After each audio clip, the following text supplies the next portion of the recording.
Chronic सबडल haematoma एक बहुत ही common problem है। नॉर्मली ये ओल्ड एज में देखने को मिलती है 50-60 ईयर के बाद, लेकिन आजकल यंग एज ग्रुप में भी इसका इंसिडेंस काफ़ी बढ़ गया है। और नॉर्मली उन पेशेंट को होती है जिनको कि एंटीप्लेटलेट्स चल रहे होते हैं, ब्लड थिनर्स मेडिसिन, या तो स्ट्रोक के लिए या हार्ट की प्रॉब्लम के लिए या किसी और इश्यू के लिए, या जो क्रॉनिक अल्कोहलिक होते हैं, काफ़ी लंबे टाइम से जो है अल्कोहल ले रहे होते हैं।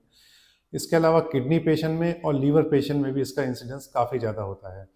और नॉर्मली पेशेंट बताते हैं कि 4 टू 7 वीक पहले उनको कोई हल्की-फुल्की सर में चोट लगी थी, और कई बार तो चोट इतनी माइनर होती है कि पेशेंट वो नोटिस ही नहीं कर पाता, या अननोटिस रह जाती है कि कोई सर में चोट भी लगी थी।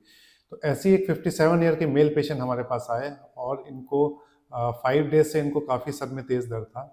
तो जब हमने इनका सीटी स्कैन कराया, तो सीटी स्कैन में इनके राइट साइड में क्रॉनिक सबडल हेमेटोमा देखने को मिला, जिसकी थिकनेस अराउंड 1 सेंटीमीटर थी, और उसकी वजह से ब्रेन जो है अपोजिट साइड पुश हो रहा था अराउंड 6 मिलीमीटर, यानी कि मिड लाइन शिफ्ट जो है इनका 6 मिलीमीटर साइज का था। तो ये देखिए एक बॉर्डर लाइन केस है। इस केस में अगर हेमेटोमा थोड़ा भी बढ़ता है तो फिर हमें ऑपरेशन चाहिए। तो फिर हमने इनको कुछ मेडिसिन एडवाइस की 10 डेज़ के लिए, और कुछ एक्टिविटी रिस्ट्रिक्ट करने के लिए कहा, और फ्लूइड का जो इंटेक है वो बढ़ाने के लिए कहा। तो फिर ये जब हमारे पास अराउंड 12 डेज़ के बाद आए रिपीट सीटी स्कैन लेके, तो उसमें जो इनका हेमेटोमा था उसका साइज़ 50 से 60% तक कम हो गया था, और इनका हेडेक भी काफ़ी बेटर हो गया था।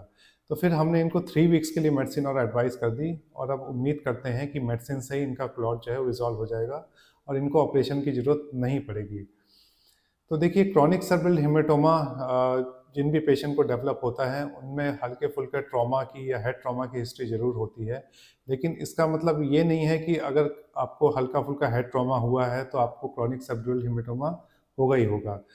तो इसके पीछे जब साइंटिफिक स्टडी की गई, तो इसमें 3 ऐसे इंपॉर्टेंट फैक्टर हैं कि जो प्ले करते हैं कि क्रॉनिक सर्ब्रल हेमेटोमा डेवलप होने के लिए। तो उसमें सबसे पहला है इन्फ्लेमेशन, दूसरा है एंजियोजेनेसिस, और तीसरा है फाइब्रिनोलाइसिस। तो कई बार चोट के बाद बॉडी में ऐसे इन्फ्लेमेशन या ब्रेन में ऐसे इन्फ्लेमेशन जो है वो एक्टिवेट हो जाता है, जिसकी वजह से ब्रेन की जो बाहर की लेयर है ड्यूरा मैटर, उसमें जो है एंजियोजेनेसिस होने लगती है, यानी कि ब्लड की नई नई नलियाँ बनने लगती हैं, या कुछ ऐसी ब्लड वेसल्स बनने लगती हैं जो कि अब नॉर्मल होती हैं, और फिर वो फटने लगती हैं, तो उसकी वजह से जो है ब्लड ऊज़ होता रहता है वहाँ से। और फाइब्रिनोलाइसिस की वजह से जो ब्लड बनता है वो क्लॉट नहीं हो पाता, और वो लिक्विफाई होता जाता है, क्योंकि क्रॉनिक सबड्यूरल हेमेटोमा में जो हमें क्लॉट देखने को मिलता है वो मोस्टली लिक्विफाइड क्लॉट होता है, और बहुत ही उसमें कम जो है सॉलिड कंपोनेंट होते हैं।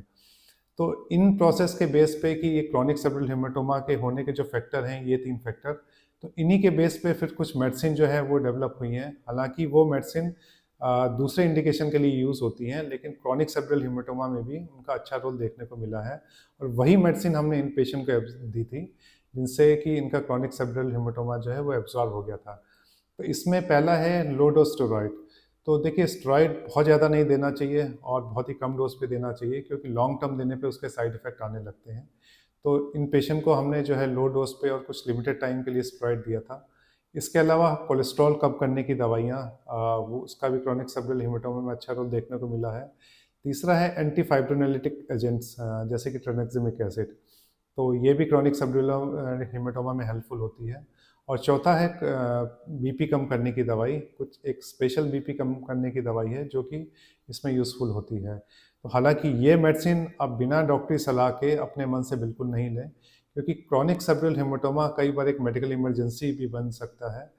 तो इस केस में क्रॉनिक सबड्यूलर हेमेटोमा के केस में किन पेशेंट में हमें ये दवाइयाँ देनी हैं, और किनको जो है इमीडिएट ऑपरेशन ऑपरेशन चाहिए, ये डिपेंड करता है पेशेंट के सिम्टम पे, पेशेंट की कंडीशन पे, और हेमेटोमा की थिकनेस पे, या मिड लाइन शिफ्ट कितना है, इन फैक्टर्स पे ये डिपेंड करता है।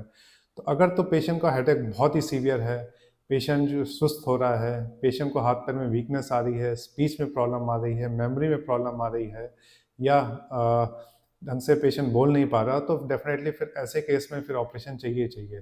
क्योंकि अगर हम ज़्यादा वेट करेंगे ऐसे केस में, तो पेशेंट कोमा में जा सकते हैं, और इवन उसकी डेथ तक हो सकती है।